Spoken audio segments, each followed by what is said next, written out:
This also comes at a time, ladies and gentlemen, when the Atlanta mayor is now slamming this bizarre lawsuit by the governor of Georgia to block a mask mandate. That's right. The governor of Georgia just filed a lawsuit while there is an uptick in cases, and Georgia is not exactly in a great position themselves.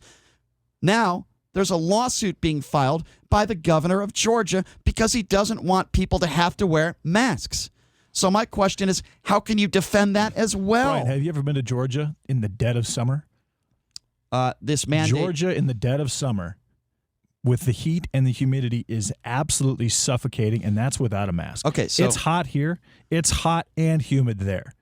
Okay, so let me add to that. The mandate does not say that you have to wear masks outside. You have to practice social distancing outside. So that has nothing to do with what this lawsuit is concerned to. This lawsuit is concerned to a mandate for private businesses and if you are indoors. It doesn't say that if you walk outside your house, you have to wear a mask. This is a mandate, just like what we're doing here in Las Vegas, where you have to be, if you're indoors, if you're in a business, if you're in a crowded area, you have to wear a mask. Do you think that masks are effective, Brian? Do I think that masks are effective? First of all, it's not what I think. No, I'm asking you. Okay, and I'm telling you it's not what I think. Because I have seen... you want me to answer? No, yeah. Well, Okay. you just diverted to... No, I'm not diverting. Well, then answer, please. It's not what I think.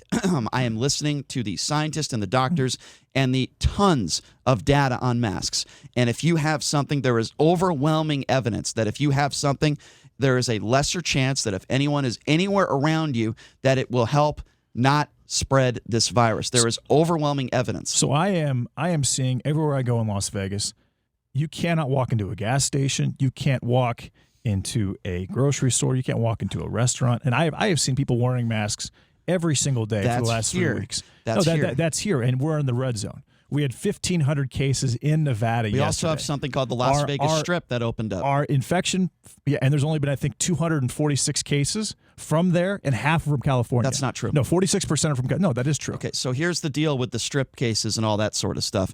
The casinos are not releasing information on their employees getting sick. I know you think that's funny, but it's certainly not funny to me. No, I don't think it's funny at all, Brian. But what I'm saying is, why are so many cases popping up if everybody is wearing masks, if masks are so effective? Okay, well, that is a ridiculous question. Well, I know the answer to the question. The answer is because of contact tracing. No, that's not the only reason. That's ridiculous. No, that is a major reason why we're getting a lot of asymptomatic cases that are being recognized. It's not otherwise hospitalizations would be skyrocketing. It's not just about cases. We had a couple thousand people dead in the last 48 hours. Where? In Las Vegas? In the country. People are dying. Yeah. Deaths are now up since June 10th. The highest amount of deaths when this entire crisis started was 2,700. So cases what is your are point up almost 2.5 times, and deaths are down from there significantly. What is your point? Masks don't work? No, what I'm saying is, what are you saying? Why, I'm asking you, do you think that masks work? Because I'm not sure that they do based on what's been going on right now. Brian, the infection mortality rate in Nevada just dropped below 2% for the first time ever yesterday. It's down to 1.9%. That's the lowest infection mortality rate for any Democratic governed state in the country. I just gave you all the stats throughout the country. We're in the red zone. What are you talking about? What I'm saying is, how are we in the red zone if everyone is wearing masks? Well, why don't you ask Mike Pence that question, because he just put us in the red zone, the Republican vice president. I want to open up the phone lines at 702-257-5396. My answer, yes, masks do work. Are they? Do condoms work? Yes, condoms work. Are condoms 100%? No. Are masks 100%? No. But the evidence and the data is overwhelming that masks work. And it's not an excuse not to wear a mask just because somebody doesn't believe that, it's against our, First Amendment rights. I think that's absurd.